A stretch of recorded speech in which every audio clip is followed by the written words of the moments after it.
विशाल विरोध सभाका सभाध्यक्ष कमरेड,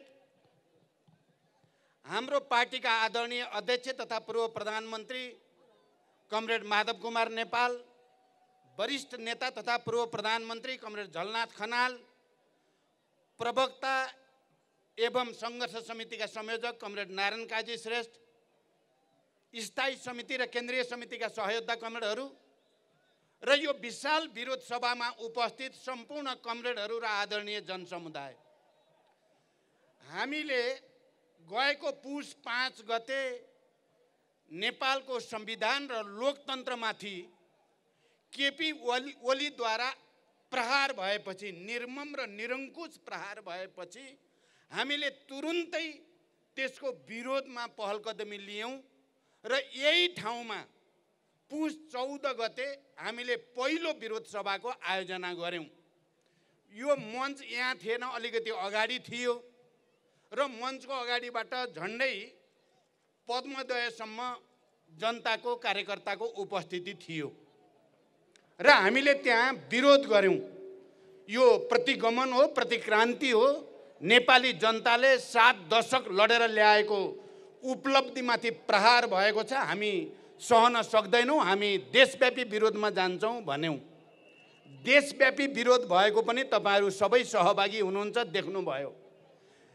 त्यसपछि हामीले माघ 9 गते फेरि यही ठाउँमा मञ्च राखेर अर्को विरोध सभाको आयोजना गर्यौं काठमाडौँमा र त्यो 14 गते पुस 14 गतेको भन्दा डबल भन्दा पनि ट्रेबल भन्न सकिने, ट्रिपल भन्न सकिने लाखौं जनता त्यहाँ पनि उपस्थित थियो। आज हामीले माघ 28 गते फेरि एकचोटि यही ठाउँमा विरोध सभाको आयोजना गर्यौं र त्यो 14 को र 9 गतेको भन्दा, माघ 9 गतेको भन्दा यो सभामा मलाई आएको सूचना, यो मेरो अनुमान चाहिँ होइन, मलाई यहाँ बस्दा बस्दै एसएमएस गरेर केही साथीहरूले गरेको, अहिले 5 लाख मान्छे छन् भन्ने सबैले अनुमान गरेका छन् भन्नुभयो। तपाईहरुको यो उपस्थिति, लाखौंको उपस्थिति, म केपी ओलीजीलाई अस्ति उहाँले भन्नुभयो जुलुस कस्तो हुन्छ हामी देखाउँछौं, सभा कस्तो हुन्छ हामी देखाउँछौं। केपीजी देख्नुभयो सभा कस्तो हुन्छ, देख्नुभयो विरोध कस्तो हुन्छ, प्रदर्शन कस्तो हुन्छ। तपाई अझै पनि यो लाखौं जनताको यो उपस्थिति र यो विरोध, यो आक्रोश, आवेग र पीडालाई बुझ्नु भएन भने म तपाईलाई चुनौती दिन्छु। हेर्नु होला केही दिनपछि सिंहदरबार घेर्न र बालुवाटार घेर्न लाखौं लाख जनता आउनेछ। अझ ठूलो उपस्थितिको साथ तपाईको प्रतिगमन, तपाईको निरङ्कुशता, तपाईको लोकतन्त्रको हत्या गर्ने अपराधी चरित्र नेपाली जनताले बुझिसकेको छ। त्यसकारण जरुरी पर्यो भने सिंहदरबार र बालुवाटार घेर्ने अर्को आमसभा हामी आयोजना गर्नेछौँ। मलाई लाग्छ यो लाखौं जनताको उपस्थिति सर्वोच्च अदालतका हाम्रा सम्मानित न्यायाधीशहरूले पनि देख्नु भएको छ। आज राम्रोसँग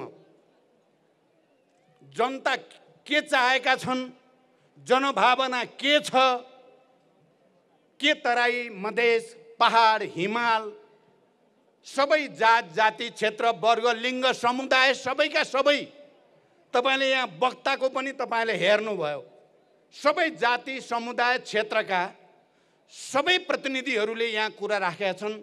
मलाई लाग्छ हाम्रो सर्वोच्च अदालतका सम्मानित न्यायाधीशहरूले यो जनभावनालाई हेर्नु भएको छ र अब छिट्टै ढिलो नगरी संविधान र लोकतन्त्रको पक्षमा फैसला दिनुहुनेछ भनेर म विश्वास व्यक्त गर्न चाहन्छु। ढिलो नगरी, मैले सुरुमैदेखि भन्दै आएको छु, यदि संविधानको अक्षर र भावना, संविधानको मर्म र भावना विपरीत, नेपाली जनताको चाहना र आकांक्षा विपरीत केही काम गरियो भने त्यो दुर्भाग्यपूर्ण हुनेछ, त्यो नेपाली जनतालाई सह्य हुने छैन। जनताको यो शान्तिपूर्ण आन्दोलन विद्रोहमा गयो भने के हुन्छ प्रत्येकले विचार गर्न जरुरी छ। मैले पटक पटक भनेको छु, हामी शान्तिपूर्ण राजनीतिमा छौँ। शान्तिपूर्ण बहुदलीय प्रतिस्पर्धा सहित स्वतन्त्र न्यायपालिकाको मान्यतामा, कानुनी राजको मान्यतामा हामी दृढ छौँ। संवैधानिक व्यवस्था अन्तर्गत जाने कमिटमेन्टका साथ हामीले यो संविधान निर्माण गरेका हौँ। यो संविधान निर्माण गर्दा हामीले 2004 सालमा राणाहरूले बनाएको संविधानदेखि त्यसपछिका तमाम संविधानहरूको अनुभवबाट शिक्षा लिएर नेपालको लागि कस्तो संविधान बनायो भने राजनैतिक स्थायित्व र विकास समृद्धि सबै जनताको हित हुन्छ भन्ने कुरालाई विचार गरेर बनाइएको संविधान हो। त्यसकारण आजको यो उपस्थितिले पक्कै पनि हाम्रो सम्मानित अदालतलाई सहज भएको छ संविधानको पक्षमा, लोकतन्त्रको पक्षमा, गणतन्त्रको पक्षमा फैसला गर्न भन्ने म ठान्दछु। त्यसो भएन भने आँधी आउँछ, हुरी चल्छ, कसैले थाम्न सक्दैन नेपालमा। मलाई थाहा छ हामीले हिजो एउटा सानो समूहले विद्रोह गर्दा देशमा के भयो।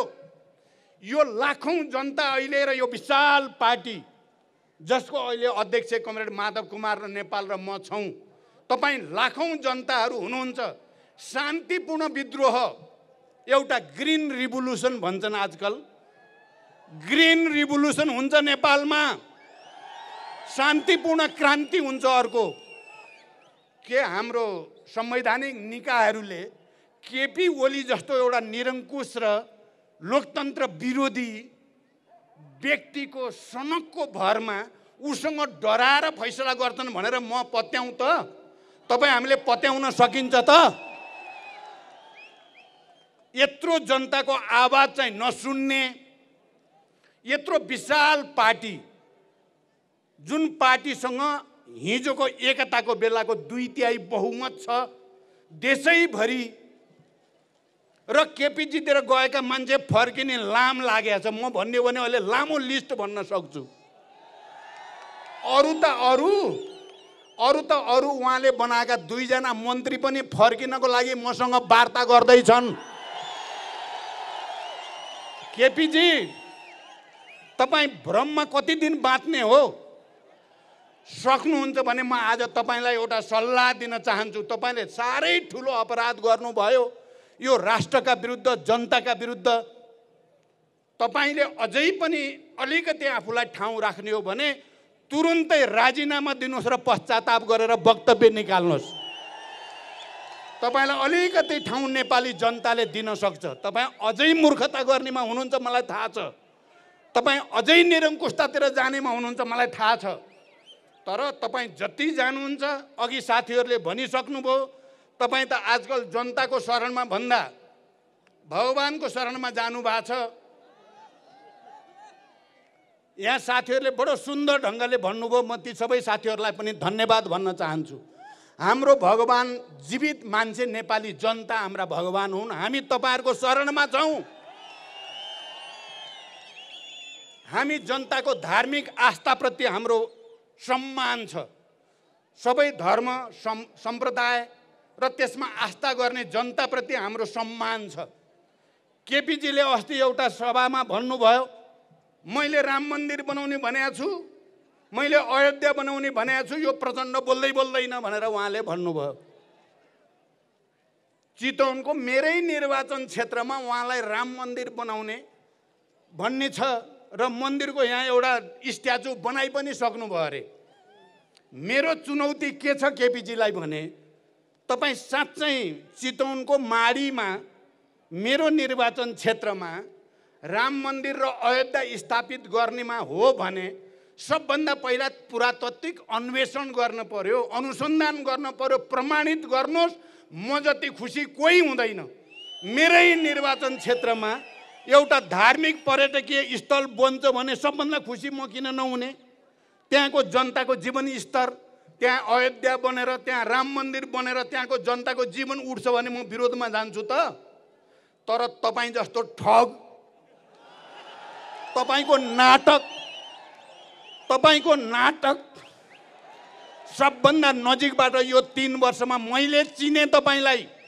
तपाईँका नाटक के हुँदो रहेछन्, तपाईँले कसरी ठग्नुहुन्छ भन्ने मैले देखेँ। त्यसकारण मेरो चुनौती, तपाईँ त्यहाँ पुरातात्विक अनुसन्धान गराउनुहोस्, प्रमाणित गर्नुहोस् यो अयोध्या यही हो, राम जन्मेको यही हो, प्रमाणित गर्नेतिर एक सिनको उहाँले काम गर्नुभएको छैन। अनि प्रचण्डलाई चुनौती दिने भनेर भन्नुभएको छ। तपाईँ गल्ती गर्नुभयो केपीजी, तपाईँले ठुलो गल्ती गर्नुभयो। माधवजीलाई अपमानित गरेर, झलनाथजीलाई अपमानित गरेर, 50औं वर्ष तपाईँसँग काम गरेका नेताहरू र अरू कार्यकर्तालाई अपमानित गरेर तपाईँले ब्लन्डर गर्नुभयो। हेर्नुहोस्, भनिने हो भने मैले हिजो मात्रै माधवजीलाई भने हामी अब सबै शान्तिपूर्ण प्रतिस्पर्धाको राजनीति गर्ने भएर आएका छौँ। कोही उनले भनेका छन् माधवजीलाई चाहिँ प्रचण्डको कार्यकर्ता भए माधव र झलनाथ भनिदिएछ। मैले भने होइन, प्रचण्ड माधवको कार्यकर्ता भएको भनिदिनुहोस् न भने मैले, किनभने युद्धबाट शान्तिमा त प्रचण्ड आएको हो नि, शान्तिपूर्ण राजनीतिमा त प्रचण्ड आएको हो नि। अनि यो केपी ओलीको ठगी धन्दा, माधव जस्तो लिडरलाई जसले 15-16 वर्ष एमाले बनाउनको लागि गर्यो, झलनाथ जस्तो लिडरलाई जसले 12-15 वर्ष पार्टीको नेतृत्व गर्यो र प्रधानमन्त्री भएर पनि देशको नेतृत्व गर्यो, तिनलाई चाहिँ यति धेरै अपमान, प्रचण्डको कार्यकर्ता भए भन्ने। अनि पत्याउने देखेर पो म त हैरान हुन्छु। फेरि यो पत्याउने मान्छे पनि के भयो होला। हाम्रो एकता ऐ माधवजीले भने जस्तै विचार र भावनामा आधारित, विधि र पद्धतिमा आधारित एकता हो। केपी ओलीको ठगी धन्दाले बिहान बोलाएर वामदेवलाई प्रधानमन्त्री, दिउँसो बोलाएर चाहिँ माधवलाई प्रधानमन्त्री, बेलुका बोलाएर प्रचण्डलाई प्रधानमन्त्री दिने उनको नाटकको पर्दाफास भइसक्यो। त्यसकारण यसमा चाहिँ कुनै दम छैन। म अहिले अब योभन्दा बढी उहाँको बारेमा भन्न पनि चाहेको होइन। हामी अहिले यो प्रतिगमनका विरुद्ध, निरङ्कुशताका विरुद्ध जो सङ्घर्षमा छौँ, यसको उद्देश्य केपी भन्ने व्यक्तिलाई परास्त गर्नु होइन, एउटा प्रवृत्तिलाई परास्त गर्नु। आदरणीय जनसमुदाय र कमरेडहरू, मैले यो कुरा बडो जोड दिएर भन्ने गरेको छु। हामीले पार्टी एकताको प्रस्ताव गर्दा, वाम गठबन्धन गर्दा, घोषणापत्र तयार गर्दा हाम्रा सपना थिए कि यो देशमा अब हामीले सबै उत्पीडित वर्ग, जाति, क्षेत्र, लिङ्ग, समुदायलाई आत्मसम्मान दिनेछौँ, सबैलाई समान व्यवहार गर्नेछौँ भन्ने प्रतिबद्धता थियो। हामी कसैलाई विभेद गर्ने छैनौँ, अन्याय गर्ने छैनौँ। हामीले वृद्ध वृद्धालाई आश्रम बनाएर उनीहरूको जीवन सुखमय बनाउने छौँ, उनीहरूलाई 5000 सम्म मासिक भत्ता दिनेछौँ भनेर लेखेका थियौँ। हामीले युवाहरूको निम्ति रोजगारी सृष्टि गर्ने र उनीहरूलाई कृषिमा आधारित उद्योगहरूमा ठुलो सङ्ख्यामा रोजगारी बनाएर उनीहरूलाई देशभित्रै काम गर्ने वातावरण बनाउने, विदेशमा गएकाहरूलाई पनि देशभित्रै फर्किने वातावरण बनाउने प्रतिज्ञा गरेका थियौँ।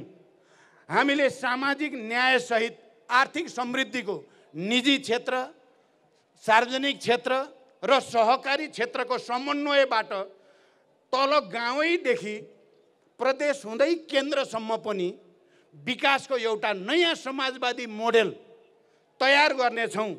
निजी क्षेत्रलाई पनि हामी विश्वासमा लिनेछौँ, सार्वजनिक क्षेत्रको भूमिकालाई अझ बढाउनेछौँ, राष्ट्रिय पुँजीको विकास गर्नेछौँ, दलाल पुँजीलाई नियन्त्रण गर्नेछौँ, नोकरशाही पुँजीलाई नियन्त्रण गर्नेछौँ भनेर हामीले घोषणापत्रमा लेखेका थियौँ। हामी कृषिमा आधुनिकीकरण गर्नेछौँ, कृषिमा क्रान्ति ल्याउनेछौँ, उत्पादन वृद्धि गर्नेछौँ, वैज्ञानिक कृषि प्रणाली लागू गर्नेछौँ अनि व्यवसायीकरण गर्नेछौँ र किसानहरूको जीवनमा एउटा नयाँ खुसियाली, एउटा नयाँ चाहिँ विकासको समृद्धिको लहर ल्याउनेछौँ भनेर भनेका थियौँ। हामीले यो देशमा अति भयो भ्रष्टाचार, हामी भ्रष्टाचारलाई नियन्त्रण गर्नेछौँ, सुशासन दिनेछौँ र पारदर्शी तरिकाले शासन चलाउनेछौँ भनेका थियौँ। हामीले सबै उत्पीडित वर्ग, जाति, क्षेत्र, लिङ्ग, समुदायका मागहरूलाई लिपिबद्ध गरेर राखेका थियौँ। तर दुर्भाग्य मिस्टर केपी ओलीले हाम्रा ती सबै सपनामाथि तुसरापात गरे। अब म के भन्छु भने लामो व्याख्या गर्ने समय भएन। हेर्नुहोस्, तुसरापात गरे। केपीसँग गुत्थम गुत्था लड्छौँ भन्दा तिनको धुलो मैलो हामी पनि अलिअलि सर्यौँ। त्यसकारण हामीले यो आन्दोलन गर्दा के भनेका छौँ, केपीबाट अलिअलि सरेको धुलो मैलो पनि सफा गर्दैछौँ। हामी समीक्षा गर्दैछौँ। हामी कहाँ चुक्यौँ, हामी त्यसको पनि समीक्षा गरेर अगाडि जान चाहेका छौँ। हामीले हिजो घोषणापत्रमा जे भन्यौँ त्यो लागू गर्ने, हामीले जो भ्रष्टाचार मुक्त समाजको, सुशासनको, यो देशका सम्पूर्ण जनताको आर्थिक जीवनमा समृद्धिको, सामाजिक न्यायको जे प्रतिबद्धता गरेका थियौँ, कमरेडहरू र आदरणीय जनसमुदाय, हाम्रो प्रतिबद्धता अहिले पनि त्यही नै छ। हामी त्यसैको निम्ति यो लडाइँ लड्दैछौँ। हामीलाई प्रधानमन्त्री चाहिएको होइन, हामीलाई कुर्सी चाहिएको होइन, हामीलाई नेपाली जनताको हक अधिकार चाहिएको हो। हजारौँ शहीदहरूको रगत, हजारौँ घाइते अपाङ्गहरूको पीडा चित्कार, हजारौँ बेपत्ता योद्धाहरूको बलिदान र अनि जनताको अगाडि हामीले बाँडेका प्रतिबद्धताहरू चाहिँ जसरी छताछुल्ल पार्ने काम केपी ओलीद्वारा भयो, त्यसलाई सच्याउनको निम्ति यो लडाइँ हो। यो केपी व्यक्तिका विरुद्धको लडाइँ होइन। यो समाजलाई, राष्ट्रलाई, हाम्रो अन्तर्राष्ट्रिय छविलाई पनि एउटा नयाँ उचाइमा उठाउने हाम्रो प्रतिबद्धता हो। अहिले केपीले यो भूमि सम्बन्धी आयोग बनाएर सुकुम्बासीहरूलाई भ्रम दिने, किसानहरूलाई भ्रम दिने षड्यन्त्र गरेका छन्। केपीबाट माखो मर्नेवाला छैन। हामी दिन्छौँ सुकुम्बासीलाई जमिन। हेर्नु होला, यो आन्दोलनले दिन्छ अब सुकुम्बासीको समस्या, यसले समाधान गर्छ। यही आन्दोलनको लिडरसिपले समाधान गर्छ। प्रतिगमन सच्याएपछि हेर्नु होला हामी, किनभने नेतृत्व भनेको धेरै ठुलो कुरा हुँदो रहेछ। गलत मान्छेको हातमा नेतृत्व गयो भने देश बर्बाद हुँदो रहेछ। सही विचार र सही मान्छेहरूको हातमा नेतृत्व गयो भने देशले छोटै समयमा निकै ठुलो प्रगति गर्न सक्दो रहेछ। हामी त्यही प्रगतिको पक्षमा छौँ। म तपाईँहरूको अगाडि एउटा कमिटमेन्ट, प्रतिज्ञा, सङ्कल्प फेरि एकचोटि दोहोऱ्याउन चाहन्छु। हाम्रो जीवनमा, मेरो जीवनमा र मेरो समकक्षी नेताहरूको जीवनमा अब यो देशलाई सुन्दर, शान्त, विशाल, विकसित, समृद्ध बनाउनु बाहेक हाम्रो अर्को कुनै सपना छँदै छैन, हुनै सक्दैन। म तपाईँ लाखौँ जनताको अगाडि उभिएर यो प्रतिज्ञा गर्न चाहन्छु। बाँकी रहेको जीवन प्रधानमन्त्रीको निम्ति होइन, मन्त्रीको निम्ति होइन, कुर्सीको निम्ति होइन, यो देशको गरिमा र जनताको हितको निम्ति समर्पित गर्ने प्रतिज्ञा तपाईँहरूसँग गर्न चाहन्छु। हाम्रा संवैधानिक निकायहरूले यो कुरा राम्रोसँग बुझुन्। केपीको डर, धाक, धम्की मैले आज मात्रै सुने। निर्वाचन आयोगलाई हिजो गएर खबरदार तिमीहरूले यो 30 दिन कट्यो, काइते कुरा, यस्तो काइते कुरा गर्ने केपी गरेर धम्क्याउनु भएछ। र निर्वाचन आयोग चाहिँ अलिकति आयोगका कोही कोही मान्छे खोइ के हो अलिक बढी नभनु होइन, भन्यो भने फेरि बिग्रिने हो कि। तर लक्षण निर्वाचन आयोगले गतिलो देखाएको चाहिँ छैन है। निर्वाचन आयोग 70% केन्द्रीय समिति एकातिर हुँदाहुँदै हामीले सुरुमै गएर भने हो नि हामी हो है केन्द्रीय समिति, हामी हो पार्टी। 30 दिन के 10 दिन पनि पुगेका थिएन हामी जाँदा। अनि त्यसलाई हिसाब नगर्ने केपी ओलीले गएर धम्क्याउने बित्तिकै त्यसैलाई मात्रै हिसाब गर्नुभयो भने तपाईँको खुट्टी पनि देख्छ नेपालले। सजिलो नठान्नु होला, कसैले सजिलो नठाने हुन्छ। नेपाली जनतालाई हेप्ने गल्ती कसैले नगरे हुन्छ। यो जनता 21औं शताब्दीको नेपाली जनता हो, जसले 250 वर्ष पुरानो सामन्ती शासनलाई ढालेर फालिदियो। त्यो जनता हो यो। यी नेताहरू तिनै नेता हुन्, केपी ओली होइन। 250 वर्ष पुरानो सामन्ती शासन फाल्ने केपी ओली होइन, माधव नेपाल, प्रचण्ड, झलनाथ लगायतको यो नेताको टिम हो। यो सत्य कुरा हो, यही हो टिम। खेला चाहिँ कसैले नठाने हुन्छ। संवैधानिक निकायमा पुगेका मान्छेले खेलाची ठानिदिए भने देशले दुःख पाउँछ, जनताले दुःख पाउँछन्। जनतालाई र देशलाई दुःख दिने गल्ती कसैले गर्न हुँदैन। आज यो लाखौँ जनताको यो आवाजलाई सबैले, मलाई त विश्वास छ, फेरि हुन त मैले बोल्दाखेरि अपमान भयो पनि मैले कहिले अपमान गरेको छैन। अदालतप्रति भरोसा छ भनेछु, आज पनि भनेको छु, छिटो गरिदेऊ भनेको छु। बरु गर्ने त्यही हो, छिटो गर। निर्वाचन आयोग खुट्टा नकमाऊ, काइते कुराको पछि नलाग मात्रै भनेन हो हामीले। ठगी धन्दाको पछि लाग्ने, निरङ्कुशताको पछि लाग्ने, लोकतन्त्र मास्न खोज्ने, 70 वर्ष लडेर नेपाली जनताले ल्याएको लोकतन्त्रको घात गर्न खोज्ने र अझ उसैले धम्की दिने, अनि जनताले सहन्छ। त्यसो भएर आदरणीय जनसमुदाय, तपाईँहरू अब धेरै बेर पनि भयो, आज कुराहरू पनि हामीले धेरै सुनायौँ पनि। हाम्रो सपना पनि मैले भने एउटा समृद्ध नेपाल, सुखी नेपाली भनेर जे भन्न खोजेको झलनाथजीले बनाउनु भएको नारा रहेछ त्यो हामी सबैको सपना हो त्यो। र मलाई खुसी छ अहिले युवाहरू पनि यो आन्दोलनमा जसरी जोडिनु भएको छ र युवाहरूको निम्ति हामीले केही गर्ने सङ्कल्प, हामी बुढाहरू, बुढै त भन्न अलि मिल्दैन कि, पनि जे सङ्कल्प लिएका छौँ हामीलाई चाहिएको छैन। तपाईँहरू ढुक्क हुनुहोस्। फटाहरूले कुर्सीको लागि भनिदिन्छन्, अनि कहिलेकाहीँ तपाईँहरूको दिमाग पनि खै कुर्सीकै लागि गरे हुन् कि भन्ने पर्दो हो, होइन। चाहिएको छैन कुर्सी, हामीलाई यो राष्ट्रको हित चाहिएको छ, यसको प्रतिष्ठा चाहिएको छ, जनताको हित चाहिएको छ, जनताको मुक्ति चाहिएको छ। यो संविधानमा जति व्यवस्था छ त्यो अनुसार कार्यान्वयन चाहिएको छ। संघीयता, समावेशिता, समानुपातिकताको ठिक ढङ्गको कार्यान्वयन चाहिएको छ। महिलाहरूलाई 33% को व्यवस्था गरिएको छ। हाम्रो लक्ष्य त 50% होस् भन्ने छ हाम्रो लक्ष्य। त्यहाँसम्म जान हामीले चाहेका छौँ, अरूले चाहेका होइन, हामीले चाहेको हो यो कुरा। यो देशका मधेसी, आदिवासी, जनजाति, दलित, महिला, मुस्लिम, सबै शेर्पा, सबै कम्युनिटीलाई सम्मान चाहिन्छ भनेर लडाइँ हामीले लडे हो। त्यसो भएको हुनाले म यहाँबाट फेरि एकचोटि हाम्रा सम्मानित संवैधानिक निकायहरूले स्वतन्त्र ढङ्गले विवेक प्रयोग गरून्, कसैको डर धाक धम्की नहेरुन्, जनताको अनुहार हेरुन्, जनताको भावना पढुन्, यति हो अनुरोध। र केपीजीलाई चाहिँ के हो भने अर्को पटक फेरि 10 लाख जनता लिएर बालुवाटा र सिंहदरबार घेर्न आउन नपरोस्। धेरै धेरै धन्यवाद आदरणीय जनसमुदाय र कमरेडहरू। यो लडाईँ हामीले जित्नै पर्छ, हामीले जित्छौँ, नजितेसम्म हुँदैन।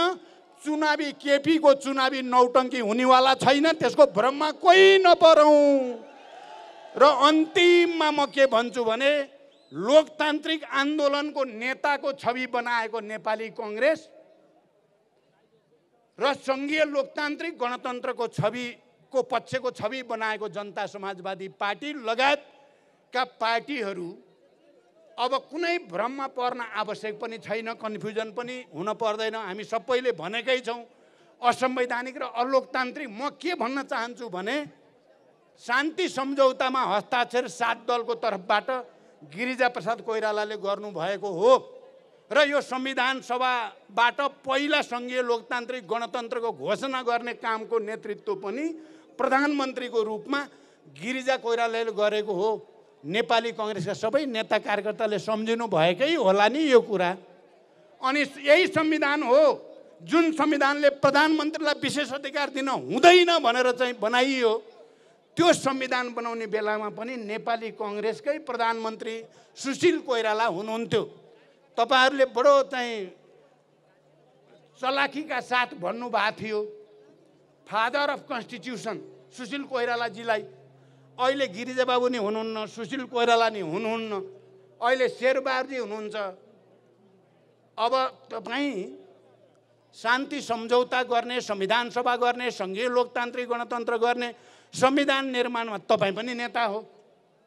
यसको घात हुँदाखेरि त्यो लोकतान्त्रिक पार्टीले अब संयुक्त आन्दोलन गर्ने र यो केपीको निरङ्कुशतालाई सदाका लागि परास्त गर्ने र यो देशमा लोकतन्त्र अब चाहिँ खतरामा छैन भन्ने पुष्टि गर्ने बेला नेपाली कांग्रेसलाई यो अवसर हो। नेपाली कङ्ग्रेसका नेता साथीहरू कार्यकर्तालाई म अपिल गर्न चाहन्छु, यो अवसर गुम्न नदिनुहोस्। हामी तपाईहरुसँग हातेमालो गर्न तयार छौं। लोकतन्त्रको निम्ति, गणतन्त्रको निम्ति, संविधानको निम्ति। म सबै अन्तर्राष्ट्रिय हाम्रा मित्र देशहरू, खास गरी हाम्रा छिमेकी, संसारकै सबभन्दा ठुलो लोकतन्त्र भन्ने छिमेकीहरूबाट हामी यो लोकतन्त्रको नेपालमा हत्या भइराखेको छ। यो लोकतन्त्रको हत्या भएको बेलामा हामी सबै संसारभरिका लोकतान्त्रिक मूल्य मान्यतालाई समर्थन गर्नेहरूबाट सहयोग र सद्भाव चाहेका छौँ। दायाँ बायाँ हुने छैन भन्ने भरोसामा छौँ हामी। म यो पनि भन्न चाहन्छु, म अब अन्तिममा, फेरि अन्तिम पनि 2-3 चोटि हुन लागिसक्यो, अन्तिममा यो सभामा जुन सक्रियताको साथ, जिम्मेवारीपूर्वक र विशाल पैमानामा जनसागरै काठमाडौँमा देखाइदिनु भयो, त्यसको लागि पार्टीका सम्पूर्ण नेता कार्यकर्ताहरू र आदरणीय जनसमुदायलाई पार्टी केन्द्रको तर्फबाट हार्दिक बधाई, धन्यवाद र सम्मान व्यक्त गर्न चाहन्छु। यो कार्यक्रमलाई सफल पार्न सहयोग गर्ने सबै सुरक्षा निकायहरू, तपाईहरु कोही भ्रममा पर्न जरुरी छैन। जनता हो राष्ट्र भनेको, जनता, जनभावना, जनताको चेतना हो राष्ट्र। कुर्सीमा प्रधानमन्त्री यहाँ बस्ने बित्तिकै राष्ट्र हुने होइन, जनता हो राष्ट्र। त्यहाँ तपाईहरुले यो जुलुस, विरोध प्रदर्शन र सभालाई संयमित, अनुशासित बनाउन सहयोग गर्नुभयो। म तपाईहरुलाई पनि धन्यवाद भन्न चाहन्छु। पत्रकार साथीहरू, लगातार तपाईहरुले यसको समाचार सुरुदेखि नै, जुलुसको तयारी हुने बेलादेखि नै अहिलेसम्म जसरी नथाकिकन तपाईहरुले यसलाई सूचना सम्प्रेषण गर्नुभएको छ, तपाईहरुले आफूलाई लोकतन्त्रको पक्षमा, संविधानको पक्षमा, गणतन्त्रको पक्षमा उभ्याउनु भएको छ। त्यसको लागि म पत्रकार साथीहरूलाई पनि धन्यवाद दिन चाहन्छु। र यो लोकतन्त्र र संविधानको पक्षमा आवाज उठाउने देशका सबै बेस्ट ब्रेन, मैले भन्ने गरेको छु, बेस्ट ब्रेन, नेपालका सबै राम्रा दिमागहरू हाम्रो साथमा छन्। नराम्रा दिमागहरू म 1-2 जनाको नाम लिन चाहन्थे, अहिले लिन्न। कति नराम्रा दिमाग लोकतन्त्र र संविधानको पक्षमा लड्नेलाई चिडियाखानामा लाने भन्ने दिमागहरू, बुझ्नुभयो नि।